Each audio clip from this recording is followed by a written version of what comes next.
को कैसे देख रही है, फ्री एंड फेयर इलेक्शन होंगे या नहीं? बहुत ही इंटरेस्टिंग गपशप रहेगी, बात करते हैं। अस्सलाम वालेकुम जी। वालेकुम सलाम सर। तलहा भाई कैसे हैं आप? अल्लाह का करम। तलहा भाई आपके साथ एक क्लास हमने प्रोग्राम किया था, आपकी जो रैशनल ओपिनियन है, आपकी बातें हैं, देखने वालों को बड़ी पसंद आई थी। फिर हमने सोचा आपसे दोबारा एक प्रोग्राम किया जाए। सबसे पहले तो मुझे ये बताइए, हम स्टार्ट करेंगे कश्मीर से, क्योंकि आप कश्मीर से बिलोंग करते हैं। डेवलपमेंट की बात करेंगे, वहाँ पे आए दिन हम सुनते हैं प्रोटेस्ट हो रहे हैं जी, कभी बिजली को लेके, कभी गंदम को लेके, कभी वीट को लेके, कभी वहाँ पे लैंड के जो इश्यूज हैं उनको लेके प्रोटेस्ट होते नजर आते हैं। क्या कहेंगे, यहाँ पे डेवलपमेंट कैसी है कश्मीर में, पाकिस्तान साइड और दूसरी साइड? आई वुड से कि कश्मीर को आप सतीले बेटे की तरह ट्रीट कर रहे हैं। मंगला डैम है हमारे पास, वहाँ से आप बिजली ले रहे हैं और हमें आप इतनी महंगी बिजली दे रहे हैं, जबकि हम उसके रियल ऑनर्स हैं। ठीक है, मुश्किलात जब सैलाब आता है वो चीज़ें हम बेयर करते हैं, और आप वही हमें महंगी बिजली, जो असली बिजली है वो आप कराची दे रहे हैं। इसी तरह गंदम, हम उसके प्रोड्यूसर्स हैं बहुत बड़े कश्मीरी, मीठी गंदम के हम बहुत बड़े प्रोड्यूसर्स हैं। तो आप हमें वही गंदम आप लेके और सब्सिडीज को कट करके हमें इतनी महंगी गंदम दे रहे हैं, तो आई वुड से कि सतीले बच्चे की तरह ट्रीट करें आजाद कश्मीर वालों को। एक साइड से हम तो ये सुनते आए हैं कि भाई 75-76 साल से ये नारा लग रहा है कश्मीर बनेगा पाकिस्तान। हमें बहुत मोहब्बत है कश्मीर से, हमारे स्कूल कॉलेज यूनिवर्सिटीज़ में ये प्रॉपर मतलब डिबेट होती है, नारे होते हैं, हमारे पॉलिटिशियंस ये कहते हैं। अभी भी इलेक्शन के टाइम में मैं गारंटी से कहता हूँ बहुत से पाकिस्तानी जो पॉलिटिशियंस हैं वो यही कहेंगे, भाई अगर हमारी गवर्नमेंट आई तो हम जो सा कश्मीर ले लेंगे इंडिया से, जो हमारे पास ऑलरेडी मौजूद है उसके ऊपर क्या वर्क कर रहे हैं। और दूसरी साइड पे, एक साइड पे लद्दाख है, क्योंकि देखें आप वहाँ का भी ऑब्जर्व करते होंगे कि वहाँ पे क्या डेवलपमेंट हो रही है इंडिया साइड में और यहाँ पे क्या हो रही है। एक साइड पे लद्दाख पे देखते हैं तो वो लोग इंडियन आर्मी को थैंक यू बोल रहे हैं, इंडियन गवर्नमेंट को थैंक यू बोल रहे हैं वहाँ की डेवलपमेंट के लिए। और यहाँ पे अगर हम गिलगित की बात करें तो यहाँ पे प्रोटेस्ट होते नजर आ रहे हैं। भाई पहली बात है, ये तो आप कह रहे हैं ना कि कश्मीर बनेगा पाकिस्तान। आपने जब जाके कभी कश्मीरियों से पूछा? अच्छा भाई, कश्मीरी कहते हैं, आप हमें खुदा का वास्ता आप हमारी जान छोड़ दें, क्योंकि आपने उन पे इतने मसाइल के अंबार खड़े कर दिए हैं कश्मीरियों में कि उनकी जो नॉर्मल लाइफ है, उनकी 2 वक्त की जो रोटी है वो इतनी ज़्यादा मुतासर होगी हुई है। लिटरली आई वुड से कि मतलब लोग वहाँ पे सड़कों पे जीने के लिए मजबूर हो गए हैं, क्योंकि वहाँ पे इतनी ज़्यादा अपॉर्चुनिटीज़ नहीं है जिस तरह पंजाब में या पाकिस्तान के बड़े जो भी शहर हैं उनमें अपॉर्चुनिटीज है। बड़ी एग्जांपल ये है कि लेट्स सपोज कश्मीर में अगर बहुत डेवलपमेंट हो तो ये कश्मीर से यूथ लाहौर में क्या करने आए? अगर ये वहाँ पे यूनिवर्सिटीज़ हो, वहाँ पे कॉलेजेस हो, वहाँ पे मेडिकल कॉलेज हो, तो शायद आप वहाँ पे पढ़ रहे होते, अपने प्यारों के साथ रह रहे होते। उल्टा जो हमारे कोई कोटा होता है थोड़ा बहुत पंजाब में, जो हमारा एक सॉर्ट ऑफ एक ड्रीम सीट्स होती हैं, बेशक वो मेडिकल कॉलेजेस की हो या यूनिवर्सिटीज़ में, जो आटे में नमक के बराबर हमारा कोटा होता है, वो भी कम किया जा रहा है। बल्कि मुझे तो इस बात की समझ नहीं आती कि हमारी पॉपुलेशन बढ़ी जा रही है और कश्मीर आपका वो एरिया जिसका लिटरेसी रेट सबसे ज़्यादा हाई है पाकिस्तान में, आप उसकी जो सब्सिडीज़ हैं हर लिहाज से उनको कट ऑफ करी जा रहे हैं। मतलब आप क्या चाहते हैं कि आज़ाद कश्मीर भी ये नारा लगा दे, जो कि अंदर ही अंदर लगा जा रहा है कि कश्मीर बनेगा खुद मुख्तार।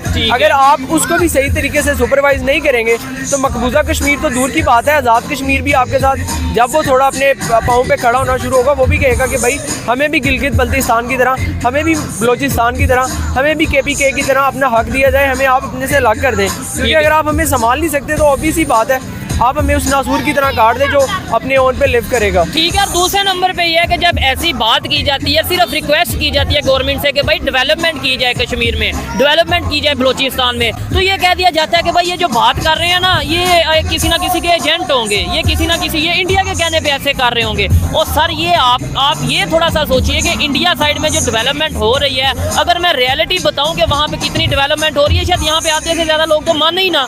मैं गारंटी से कहता हूँ, कोई इंटरनेट पे सर्च करके देख ले, वहाँ पे यूनिवर्सिटीज बन रही हैं इंडिया साइड कश्मीर में, वहाँ पे रोड्स बन रहे हैं। आप इसे एग्री करते हैं या डिसएग्री? बिल्कुल ऐसे ही है। मैं आपको मकबूजा कश्मीर के लोगों का बताता हूँ, मेरा उनके साथ इंटरेक्शन हुआ है। अच्छा हाँ, तो वो कहते हैं कि यार अगर हम वहाँ पे 10,000 कमाते हैं ना तो हमारा 3,000 बच जाता है, क्योंकि एक तो वहाँ पे करेंसी है जो वो उनकी काफी पावरफुल है हमारी निस्बत, और वहाँ पे महंगाई नहीं है, जो मजे की बात है। टूरिज्म के ऊपर वो वर्क कर रहे हैं। एग्जैक्टली, वो कश्मीर को as a tourism card cast कर रहे हैं अपने वहाँ पे। वो सारी दुनिया को ना मकबूजा कश्मीर में, ऑल दो वहाँ पे हालात भी उस तरह से पुरअमन नहीं है, लेकिन वो पूरी दुनिया को एज अ मैग्नेट अट्रैक्ट कर रहे हैं अपनी तरफ। और G20 की वहाँ पे मीटिंग हुई है। उसके अलावा अगर हम बात करें, कुछ ही दिन पहले हम ये सुन रहे थे कि वहाँ पे एक बहुत बड़ा एक प्रोजेक्ट लेके आ रही है, और वो सऊदी अरेबिया या UAE जैसे कंट्रीज वहाँ पे जाके इन्वेस्टमेंट करते नजर आ रहे हैं। एग्जैक्टली ऐसे ही है भाई, वो लैंड ऑफ अपॉर्चुनिटी है मकबूजा कश्मीर उनके लिए। ठीक है, उनके पास जो पार्ट है वो उस पर काम करें, वो उसको as a tourism card use करें। आप भी करें, आपके पास भी नीलम है, आपके पास भी बाग है, रावला कोट है। यहाँ पे आपने 5-6 दफ़ा बोला मकबूजा कश्मीर, मकबूजा कश्मीर, यानी डेफिनेटली पाकिस्तान में जो हम लोग हैं या पाकिस्तान की गवर्नमेंट है या जो भी लोग हैं वो ये कहते हैं इंडिया साइड कश्मीर मकबूजा, वो लोग यहाँ के कश्मीर को कहते हैं ऑक्युपाइड पाकिस्तान, ऑक्युपाइड कश्मीर। अब कश्मीर वहाँ उस साइड के जो कश्मीरी हैं वो हंसते नहीं होंगे कि भाई मकबूजा तो फिर आज़ाद से बेहतर हो गया, एक लॉजिकल बात है। ऐसा ही है, आपको मैं बताऊं, जो ना मकबूजा कश्मीर के स्टूडेंट्स की कुछ सीट्स होती हैं अच्छा पाकिस्तान में, लेकिन वो उन्हें जो हम आप स्कॉलरशिप दे रहे होते हैं ना, वो उनके लिए आई गेस 1-2 लाख होती है, लेकिन वो उनके लिए मैटर ही नहीं करती, क्योंकि पहली तो बात हमारी करेंसी बहुत ज़्यादा लो है और ऊपर से महंगाई बहुत ज़्यादा है। तो वो मतलब फिर भी आपके थैंकफुल नहीं होते कि यार आप हमें स्कॉलरशिप दे रहे हैं। उसकी वजह ये है कि वहाँ पे महंगाई बहुत कम है और आपने जो उनको क्लेम्स कर करके उनको मरवाया और उसके बाद आपने उनसे हाथ खींच लिया है, तो फिर ऑब्वियस ही बात है वो अंदर ही अंदर आपसे नफरत करना शुरू हो गया। नफरत, और ये चीज़ें हम सोशल मीडिया पे देखते हैं। अच्छा, अगर हम बात करें कश्मीर के हवाले से आगे भी हम बात करेंगे, एक साइड पे पाकिस्तान ईरान के साथ लड़ता नजर आ रहा है, पाकिस्तान अफगानिस्तान यानी इस्लामिक कंट्रीज के साथ लड़ता नजर आ रहा है और बहुत एक अजीब सी सिचुएशन बनी है। दूसरी साइड पे इंडिया चाइना जैसे कंट्री को प्रॉपर टक्कर दे रहा है, चाहे वो लद्दाख में हो या कहीं टेक्नोलॉजी में हो या फिर वो अपना डेवलपमेंट में हो। आई वुड से कि India is a pure democratic state, अगर प्योर नहीं भी है तो ऑलमोस्ट नियर टू प्योर है, क्योंकि वहाँ पे उनके जो सियासतदान है ना वो डिसाइड करते हैं कि what we are going to do in our future and in our present era. ठीक है, और यहाँ पे ऑब्वियस सी बात है, हिडन डिक्टेटरशिप थी और अब ओपनली डिक्टेटरशिप आ गई है। तो सबके सामने है कि भाई चीज़ें किसके हाथ में है। तो हम तो आवाम तो सारी पिस गई और अब पहले वो समझते थे कि भाई आपके पास वोट की ताकत है, अब तो आवाम को ये भी लाइक एक सॉर्ट ऑफ महरूमियत हो गई है कि यार हमारे पास तो वोट की ताकत भी नहीं है। अगर हम पहले जो नारे सुनते आए हैं, लगाते हैं कि वोट को इज्जत दो या इस तरह से, वो तो सब बकवास है यार। अच्छा तलहा भाई, तो एक चीज मैं ये भी पूछना चाहूंगा, देखें कोई भी एरिया हो, कोई भी कंट्री हो, कोई भी स्टेट हो, वहाँ पे कुछ लोग क्रिटिक्स होते हैं, कुछ लोग अप्रिशिएट करते हैं, नहीं जी सब बेहतर है।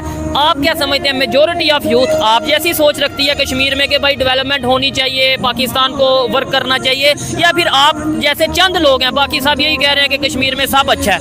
मैं अगर मेरी मर्जी होती तो मैं शायद यही कहता कि मेजॉरिटी ऑफ जो यूथ है ना उसकी रैशनल थिंकिंग है, लेकिन अनफॉर्चुनेटली पाकिस्तान वो मुल्क है जिसकी सबसे ज्यादा यूथ कॉलेज और यूनिवर्सिटी का मुंह भी नहीं देख सकते। तो वो कैसे कह सकते हैं कि भाई उनकी रैशनल थॉट्स होंगे? वो ब्रेड एंड बटर में फंसे हुए हैं, अगर उनको वहाँ से फुर्सत मिलती है तो वो सर्कस के मामले में फंसे हुए हैं, तो वो उनके आगे यूट्यूब टिकटॉक और इतना फजूल स्टफ है कि अगर वो उन्हें ब्रेड और बटर से थोड़ा टाइम मिल भी जाता है तो वहाँ पे मसरूफ हो जाते हैं। ये चीज़ है। अब देखें जो टेक्निकल इश्यूज हैं, जो हमारे वाकई में लॉजिकल इश्यूज हैं, उसके ऊपर हमारी यूथ डिस्कस ही नहीं करती। और ख़ास तौर पे जिस तरीके से हम बात करते हैं कि भाई डेवलपमेंट होनी चाहिए, हम बात करते हैं और हमारे यहाँ पे दो चीज़ें देखी जाती हैं, एक कश्मीर के नाम पे, एक मजहब के नाम पे और इंडिया के नाम पे। अब किसी को भी जो है ना वो गद्दार डिक्लेयर कर दो। लाइक आप बात कर रहे हो ना कि इंडिया में डेवलपमेंट, मैं बात करता हूँ इंडिया के उधर डेवलपमेंट हो रही है, कश्मीर में डेवलपमेंट हो रही है, तो ये कह दिया जाएगा ये देखो इंडिया को प्रमोट कर रहा है। मतलब उसकी पॉजिटिव साइड नहीं देखी जाएगी कि भाई पाकिस्तान में भी ऐसा होना चाहिए। ऐसे ही है, मैं ऐसे लोगों को जो कहेंगे ना जो ट्रेडर का और गद्दार का अपने हाथ में लेके फिरते हैं कि भाई ये गद्दार है, सर्टिफिकेट बांटी जा रहे हैं, मैं उन्हें कहूँगा बेटा आप आके आए आज़ाद कश्मीर में, LOC पे आके आप जिंदगी गुजारें, आपको पता चले कि वहाँ पे जिंदगी गुजारना है कैसा असल में। आप आए, आप बलोचिस्तान में जिंदगी गुजारें, आपको पता चले कि लोग ऐਵੇਂ ही चीखें नहीं मार रहे, उनकी चीखें निकाली जा रही हैं। आप आए, आपको पता चले जब मंजूर पश्तीन जैसे लोग ऐਵੇਂ ही नारे नहीं लगा रहे, महरंग बलोच जैसे लोग, कुछ हादसात होते हैं जो कुछ कवानीन और वाकयात को जन्म देते हैं, कुछ चीजें हैं जो जिनके कॉन्सिक्वेंसेस में ये लोग चीख रहे हैं, चिल्ला रहे हैं। ठीक हो गया। अच्छा तलहा भाई, आपने भी बात की बलोचिस्तान की, आपने भी बात की कश्मीर की, जहाँ से आप बिलोंग करते हैं, ये तो बड़े वो मेजर इश्यूज हैं जो कि पूरी दुनिया को पता है। मैं ये कहता हूँ जनूबी पंजाब में जाके देख लें, मैं कहता हूँ सिंध में जाके देख लें, इंटीरियर सिंध में कितने इश्यूज हैं। आप इसे कैसे देखते हैं, किस नज़र से देखते हैं? आने वाले टाइम में ये इश्यूज बढ़ नहीं जाएंगे? भाई पहली तो बात है, कोई भी स्टेट होती है ना, ह्यूमंस छोड़ के इवन जानवरों को भी ना पहला उनका मसला होता है मुआश का। ठीक है, पाकिस्तानी इस वक्त सबसे वर्स्ट किस्म के फाइनेंशियल क्राइसिस से गुजर रहे हैं। ठीक है, तो अगर आप फाइनेंशियल अचीवमेंट को इतना मुश्किल बना देंगे और लोगों को इतना भूखा नंगा कर देंगे कि वो अलग स्टेट की डिमांड कर दें, तो खुदा ना खास्ता अल्लाह ना करे हमें 1971 जैसे वाक़यात दोबारा देखने को मिल सकते हैं। ठीक है, और ऐसी एग्जांपल्स हमें थोड़ी थोड़ी देखने को मिली हैं। बलूचिस्तान में क्या आज़ादी की वो जो है वो कैंपेन नहीं चल रही, क्या वहाँ पे नारे नहीं लग रहे? इवन गिलगित बल्तिस्तान में प्रॉपर ये कहा गया जी कारगिल का रास्ता खोल दो। ये बहुत सी एग्जांपल्स हमें देखने को मिलती हैं। सिंध की बात करें, वो सिंधु देश की डिमांड करते हैं, लेकिन अभी भी शायद वक्त है, अगर हम अभी भी हमारी गवर्नमेंट इसके ऊपर वर्क करे, हम पूरे पाकिस्तान को यूनिटी की तरफ लेकर जा सकते हैं। पूरे पाकिस्तान में एक मतलब यह है कि एक पाकिस्तान की बात कर सकते हैं। तलहा भाई, यूथ की अगर बात करें, आपको लगता है कि भाई यूथ इन चीज़ों को समझ रही है? आपको लगता है कि कश्मीर की खास तौर पे बात करें, वो समझ रहे हैं कि भाई हमें ये चूरन बेचा जा रहा है 76 साल से, आज़ाद कर देंगे, ये कर देंगे, वो कर देंगे, शाहराग है? बात आपकी ठीक है, लेकिन पता है क्या, पाकिस्तान में मेरे ख्याल में दो किस्म की यूथ आ जाती है। एक वो यूथ है जिसने स्कूल्स एंड कॉलेजेस का मुंह भी नहीं देखा, और एक चंद चुनीदा सी यूथ है, ठीक है, जो स्कूल और कॉलेजेस और यूनिवर्सिटीज़ के लेवल तक गई भी है, और उनमें भी दो पार्टीशन आ जाती हैं। एक वो लोग होते हैं जो माइंड वॉश्ड होते हैं, ठीक है, मे बी वो कुछ जो पाकिस्तान के रियल ऑनर्स हैं, असली हुक्मरान हैं, उनके बच्चे होंगे, या वो किसी सियासी पार्टी के साथ एफिलिएटेड होंगे, किसी कारकुन के बच्चे होंगे, लेट्स सपोज नून लीग या पीटीआई के किसी के बच्चे होंगे। वो रैशनल लोग ही नहीं सोचते, फिर उनके ऊपर एक टैग लग जाता है। भाई आपने पाकिस्तान की एक माइंडसेट बन गया कि आप जिस फैमिली में पैदा होते हैं और हम जिसको वोट देते हैं, आपने उसी को डिफेंड करना है। और एक बहुत कम रेशो में ना एक यूथ आ जाती है जो ओपनली रैशनल होकर सोचती है, बेशक वो चीज़ उनके आबाओ अजदाद के अगेंस्ट जा रही हो, बेशक वो उनके कंट्री के अगेंस्ट जा रही हो, उनके अपने फ्यूचर के अगेंस्ट जा रही हो, उनके जो आने वाली यूथ है, आने वाली नस्ल है, उसके अगेंस्ट जा रही हो। और दूसरे नंबर पे हम ये अगर बात करें पाकिस्तान में इलेक्शंस के हवाले से कि कितने फ्री एंड फेयर हैं, कितनी पाकिस्तान में डेमोक्रेसी है, तो आप देख सकते हैं ये पीछे मेरे नून लीग जो पाकिस्तान की एक बड़ी पार्टी है, पाकिस्तान मुस्लिम लीग नून, नवाज शरीफ साहब की पार्टी है, उसका एक जलसा हो रहा है, कैंपेन हो रही है। लेकिन पूरे लाहौर में मैं चैलेंज करता हूं कि आपको एक दूसरी पार्टी जो बहुत पॉपुलर है, जिनके लीडर इमरान खान बहुत पॉपुलर है, ना तो वो कोई कैंपेन कर सकते हैं, इवन ना ही वो अपना कोई बैनर लगा सकते हैं। कैमरामैन अगर दिखाएं, ये जितने भी बैनर आपको बड़े बड़े बैनर नजर आएंगे, बड़े बड़े पोस्टर नजर आएंगे, ये सब नवाज शरीफ के होंगे या कुछ बिलावल भुट्टो जरदारी के होंगे। मैं यहाँ पे ये नहीं कहता कि भाई इस पार्टी को सपोर्ट करो, उसको करो, लेकिन जितनी भी पार्टीज हैं, अच्छी हैं, बुरी हैं, कम से कम पब्लिक के अख्तियार में होना चाहिए कि भाई वो जिसको मर्जी चाहे वोट दे, और तमाम पार्टीज को इक्वल राइट होना चाहिए। आपको नहीं लगता कि यहाँ से हमारी डेमोक्रेसी का सारा पोल खुल जाता है? एग्जैक्टली ऐसे ही है। डेमोक्रेसी नाम की कोई चीज़ एग्जिस्ट नहीं करती पाकिस्तान में। पाकिस्तान के जो रियल ओनर्स हैं वो डिक्टेटर्स हैं, उनकी जो मर्जी है, जिसकी शक्ल उनको पसंद आ जाएगी वो उसको उठा के वाने सदर में बिठा देंगे, जिसकी नहीं आएगी उसको किक मार के बाहर निकाल देंगे। भाई ये इट्स अ रियल डिक्टेटरशिप। और क्या है भाई, डेमोक्रेसी के नाम पे लोगों को ना चाह रहे, ये एक बहुत बोंडा किस्म का आप ख्वाब दिखा रहे हैं लोगों को। ऐसी कोई भी चीज़ नियरली पॉसिबल भी एग्जिस्ट करते हुए नजर ही नहीं आ रही यार। यहाँ पे मैं एक चीज़ ये भी कहना चाहूँगा, हम कोशिश करेंगे कि आने वाले किसी प्रोग्राम में, आने वाले किसी सेगमेंट में पाकिस्तान साइड कश्मीर और इंडिया साइड कश्मीर दोनों साइड से यूथ को बिठाएंगे और फिर हम कंपैरिजन करेंगे। क्योंकि हम एक साइड से बात करेंगे तो ये कह दिया जाएगा ये तो वन साइडेड है, ये कह दिया जाएगा ये तो एक प्री प्लान्ड किस्म का एक जो सा एजेंडा लेके जाया जा रहा है। लेकिन दोनों साइड से, और मैं ये भी कहता हूँ कि शायद उनकी जितनी आइडियोलॉजी हो चुकी है, वहाँ पे जितनी एजुकेशन के हवाले से ग्रूमिंग हो चुकी है, एक नॉर्मल पाकिस्तानी कश्मीरी उस तरीके से डिबेट भी नहीं कर पाएगा उनके साथ। बिल्कुल ऐसे ही है, बिल्कुल ऐसे ही है। उनके एजुकेशन सिस्टम और हमारे के साथ बात ही नहीं कर सकते यार। वो जब कहते हैं कि भाई आपका आटा कितने का किलो है, हमारा आटा इतने का किलो है, कितने रुपए किलो, ऑलमोस्ट 150 से प्लस है। एग्जैक्टली ऐसे ही है। और वहाँ पे यार वो कहते हैं अगर हम 10,000 कमाते हैं, इट्स अ लिटरल थिंग यार। आप जाके फैक्ट्स को जाके चेक कर लें, गूगल आपसे दूर नहीं है, आप ऑनलाइन ये प्रोग्राम देख रहे होंगे, आप जाके चेक करें, वहाँ पे चीज़ों की प्राइसेस चेक करें, वहाँ पे आपको पता चलेगा इंडिया ने सब्सिडीज़ की भरमार की हुई है। और आप यहाँ पे देखते हैं गिलगित बलोचिस्तान में, मुझे तो फ्रेंच रेवोल्यूशन होता हुआ नजर आता है कि फ्रेंच रेवोल्यूशन में जब लोगों ने कहा था कि ब्रेड महंगी हो, रोटी महंगी हो गई है, तो वहाँ पे क्वीन ने कहा था जाएं ठीक है जी आप केक खा लें, और वहाँ से फिर फ्रेंच रेवोल्यूशन की इब्तिदा हुई थी। मतलब बेसिक जो इश्यूज हैं अगर उन्हें इग्नोर किया जाएगा, ये समझा जाएगा, मतलब बेसिक इश्यूज का पता ही नहीं होगा। हमारे जो पॉलिटिशियंस हैं या हमारे पावरफुल लोग हैं, वक्ती तौर पे हम उन इश्यूज को छुपा लेंगे, वक्ती तौर पे हम मीडिया को भी खरीद लेंगे। मतलब मेरे जैसा कोई पागल अगर बात करेगा कि भाई डेवलपमेंट होनी चाहिए, तो उसे ये कह दिया जाएगा कि भाई ये तो किसी एजेंडे पे काम कर रहा है। बाकी सारा मीडिया यही कहेगा सब अच्छा है, सब अच्छा है। कश्मीर में भी पाकिस्तान जिंदाबाद के नारे लग रहे हैं, हैं, बलोचिस्तान में भी पाकिस्तान जिंदाबाद के नारे लग रहे हैं। हम प्रॉपर अपनी मीडिया पे बेशक ये कैंपेन भी चलाएंगे,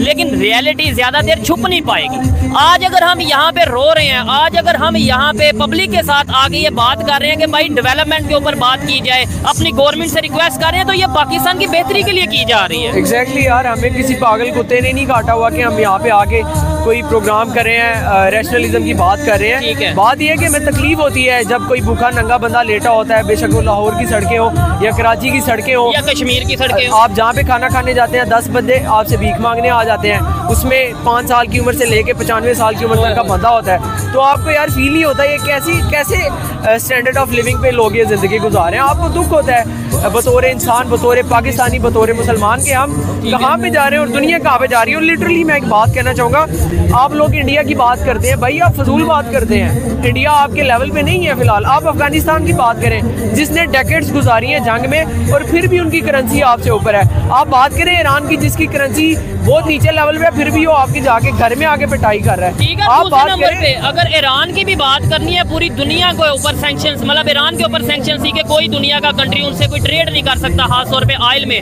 फिर भी उन्होंने यूएस के सामने खड़े हुए, उनका क्योंकि एक सोच के साथ थे।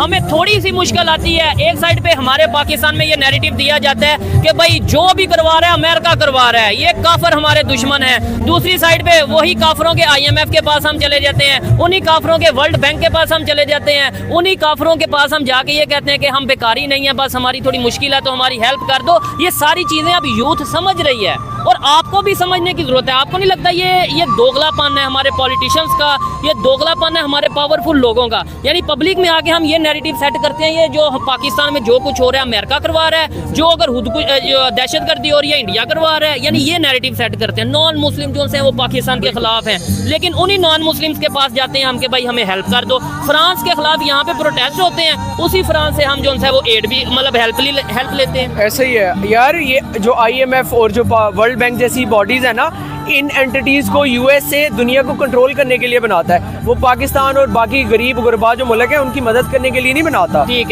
है। और दूसरी बात ये है कि आप अवाम में आके कहते हैं हम एटमी ताकत है। हमारे अभी तक तो ये इशू नहीं रिजॉल्व हुआ कि एटमी ताकत बनाया किसने था पाकिस्तान को। जिसने बनाया था उसको आपने सलाहों के पीछे डाल दिया। बाकी सियासतदान लड़ते रहते हैं जी, ये मेरे पास आ गया, ये इसका रिवॉर्ड मेरे पास आना चाहिए, मेरे पास आना चाहिए। हमें जिसने एटॉमिक पावर बनाया उसे सलाहों के पीछे डाल दिया। और उनके लास्ट जो वर्ड थे पाकिस्तान के लिए डॉक्टर अब्दुल कदीर खान के, वो अगर मैं बोलूं, वो बोल रहे थे मैं पछतार हूं पाकिस्तान की हिदमत करके। और दूसरी साइड पे इंडिया में जिन्होंने एटमी प्रोजेक्ट या इस प्रोजेक्ट के ऊपर काम किया, डॉक्टर अब्दुल कलाम, उन्होंने प्रेसिडेंट बना दिया। एग्जैक्टली भाई हमारे। फिर हम कहते हैं जी मुसलमानों पे जुल्म हो रहा है।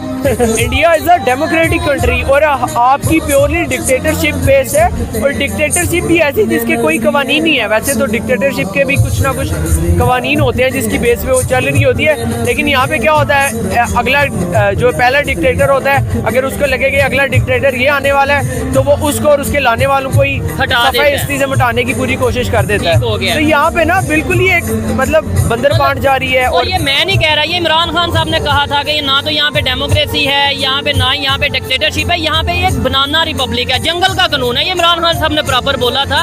और ये चीजें कहीं ना कहीं हमें होती नजर आती हैं। चाहे कोई सहाफी हो, कोई मीडिया पर्सन हो, अगर वो रियलिटी पे बात करेगा उसको मार दिया जाएगा, उसे उठा लिया जाएगा। चाहे कोई पॉलिटिशियन कोई सच पे बात करना चाहे, यूथ के अंदर खास तौर पे अगर ये सोच आए तो उस यूथ को वैसे ही कह दिया जाएगा कि आपकी डिग्री कैंसिल कर देंगे, आपने इन इश्यूज पे बात नहीं करनी। मेरा क्या रोल होना चाहिए, आपका क्या रोल होना चाहिए, हमारी यूथ का क्या रोल होना चाहिए पाकिस्तान की डेवलपमेंट के लिए, पाकिस्तान में सोच लाने के लिए, अवेयरनेस लाने के लिए? भाई पहली तो बात है, मेरे ख्याल में सारी यूथ को इकट्ठा होना चाहिए, एक प्लेटफॉर्म होना चाहिए, ठीक है, जिसपे मैक्सिमम यूथ, ठीक है, वो इकट्ठी हो, वो अपने फ्यूचर का लाया अमल तय करें, ठीक है। और क्योंकि वोट जैसी तो चीज़ है नहीं है, तो डेमोक्रेसी के लिए कुर्बानियाँ देनी पड़ेंगी। इन शॉर्ट मैं कहूँगा, जब तक ये मेरी ख्वाहिश नहीं है, लेकिन जब तक सिविल वॉर नहीं होगी ना, पाकिस्तान में अमन और सुकून नाम की कोई चीज़ नहीं आएगी। जब तक लोग अपने हकूक़ के लिए नहीं निकलेंगे ना कि भाई हमें ये चाहिए और हमें ये नहीं चाहिए, तब तक पाकिस्तान में अमन जैसी कोई चीज़ आने वाली नहीं है। ठीक है, ये कड़वी बात की है, ये तलहा भाई ने कड़वी बात की है। सिविल वार मैं नहीं चाहता, अल्लाह ना करे सिविल वार हो, पाकिस्तान में वैसे ही बेहतरी आ जाए। लेकिन कहीं ना कहीं अगर हम रियलिटी का सामना करें तो जितना बिगाड़ इस टाइम आ चुका है, लेकिन आने वाले टाइम में हमें ऐसा ही कोई माहौल देखने देखने को मिल भी सकता है, कोई खाना जंगी सिविल वार जैसा कोई माहौल देखने को मिल सकता है, लेकिन अभी भी वक्त है, शायद हम उसके ऊपर कंट्रोल कर सकते हैं। क्या कहना चाहेंगे, आज हमें इंडिया से कंपैरिजन करना बनता है, एक तो ये चीज़। दूसरे नंबर पे कश्मीर की यूथ क्या सोचती है, ग्वादर में कश्मीर की यूथ क्या सोचती है, गिलगित बल्तिस्तान में जो चीज़ें हो रही हैं, मतलब यह है कि चाइना की इंटरफेरेंस हो रही है, और दूसरी साइड पे उसी चाइना को जूते मार के इंडिया भगा रहा है अपने एरिया से। भाई इन शॉर्ट चाइना आपका कोई ऐसे को पक्का शक्का दोस्त नहीं है, सबसे एंटी इस्लामिक कंट्री है जहाँ पे आप हाजिया उम्रा पे डायरेक्ट ही जा सकते हैं, ठीक है। और चाइना का ये मसला है कि इंडिया को पता है कि वो अगर इंडिया में आएगा, India is itself the world's biggest market, ठीक है, पूरी दुनिया की सबसे बड़ी मंडी है वो, ठीक है। और पाकिस्तान पे चाइना की नज़रें क्यों हैं, क्योंकि पाकिस्तान की बड़ी आइडियल लोकेशन है, यहाँ पे आके वो ट्रेड करना चाह रहे हैं वाया वो, बेशक वो उसके सी पैक के जरिए हो या बाकी उनके प्रोजेक्ट्स हो, वो अपनी यूथ को उनको अपॉर्चुनिटी देने के लिए बेसिकली पाकिस्तान की तरफ अपनी नजरें जमाए हुए बैठे हैं, वरना पाकिस्तान से कोई प्यार नहीं है कतन चाइना को। और पाकिस्तान से प्यार का ये बहुत बड़ी बात की है कि तलहा भाई ने कि भाई चाइना एक ऐसा कंट्री है जहाँ के मुसलमान डायरेक्ट हज के लिए उम्रा के लिए नहीं जा सकते। और ये बात तो मैं कई दफा कह चुका हूँ कि चाइना में जो मसाजिद मौजूद हैं उनको डिमोलिश किया जा रहा है, उनका नक्शा चेंज किया जा रहा है। कई जगह पे ये सुनने में आता है चाइना में दाढ़ी रखने पे इजाजत नहीं है, पाबंदी है, तो हम उसके ऊपर बात नहीं करेंगे, हम बात करेंगे फलस्तीन पे जुल्म हो रहा है, वो कई समंदर पार जोन से वहाँ पे जुल्म हमें नजर आ रहा है, ये बॉर्डर की दूसरी तरफ जुल्म नजर नहीं आ रहा, बॉर्डर के दूसरे तरफ को भी छोड़े अपने घर बलोचिस्तान में जुल्म नजर नहीं आ रहा। वहाँ पे आपको तला भाई आपको शायद नॉलेज होगा, 3 दिन में ये जो 3 दिन गुजरे हैं तकरीबन 100 के करीब रॉकेट अटैक हुए हैं BLA की तरफ से बलोचिस्तान के मच एरिया में। ऐसा ही है। अब हम बलूचिस्तान की बात करते हैं, अगर हम उनके हकूक़ की बात करते हैं, हम ये कतन बात नहीं करते हैं हम वहाँ पे BLA को सपोर्ट कर रहे हैं या फिर बिल्कुल नहीं होना चाहिए, जो भी इलीगल एक्टिविटीज है वो तो बिल्कुल नहीं सपोर्ट होनी चाहिए। लोग कुछ यहाँ से ये भी पर्सपेक्टिव कायम कर लेते हैं कि यार ये तो पता नहीं एंटी पाकिस्तान लोग हैं अजीब सी बातें कर रहे हैं ना, ये पाकिस्तान में के हक में कोई बात ही नहीं कर रहे। भाई ठीक है, लेट सपोज ऐसा ही है, आप एक सेकंड के लिए अलग होके सोचें पाकिस्तान में अच्छा हो क्या रहा है, हाँ, लोग ही अच्छे रह गए हैं बस, बाकी आपका जो हुक्मरान तबका है वो सबसे बड़ा चोर तबका है, ठीक है। जो आपके रियल ऑनर्स हैं, जो आपके रियल डिक्टेटर्स हैं, वो सबसे ज्यादा लेविश लाइफ गुजार रहे हैं, सबसे ज्यादा जालिम वो लोग हैं। मैं आर्मी की बात कतई नहीं कर रहा, ओवरऑल जो भी पाकिस्तान को चला रहे हैं, जो पाकिस्तान को सर्व कर रहे हैं ना, ये उनकी बात नहीं हो रही, ये उनकी बात हो रही है जो उनकी बेस पे पाकिस्तान को कंट्रोल कर रहे हैं, जो बॉर्डर्स पे खड़े हैं बंदूकें लेके दुश्मन के खिलाफ, वो तो हमारे रियल हीरोज हैं, लेकिन जो उनकी बेस पे पूरे मुल्क में अपनी धाक बिठाए हुए बैठे हैं, मैं उनकी बात कर रहा हूँ। ऐसा ही है, मैं इस चीज से एग्री करता हूँ। और लास्ट में मैं यही कहना चाहूंगा कि अभी भी वक्त है कि ऐसी सोच रखने वाले यूथ को आगे लेके आया जाए, ऐसी चीजों के ऊपर बात करने वाली यूथ को आगे लेके आया जाए जो इश्यूज हैं। और जिन लोगों को ये लगता है कि भाई हमेशा पाकिस्तान के एंटी बात की जाती है, तो मैं ओपन चैलेंज करता हूँ, आए मेरे साथ बात करें, जो डेवलपमेंट्स हो रही हैं, आपको लगता है कि ये बड़ी डेवलपमेंट है पाकिस्तान में, इसके ऊपर क्यों नहीं शोएब बात करता, तो आए बात करें, हम बात करेंगे। और अगर डेवलपमेंट हुई हमें दिल से खुशी होगी और अप्रिशिएट भी करेंगे। लेकिन मुझे पता है कि सिर्फ मतलब जब बात करने को कुछ ना हो तो चुप करके ये कह दिया जाता है ये उसका एजेंट है, ये इसका एजेंट है। लास्ट में मैं आपको दिखाऊंगा कि जिस तरीके से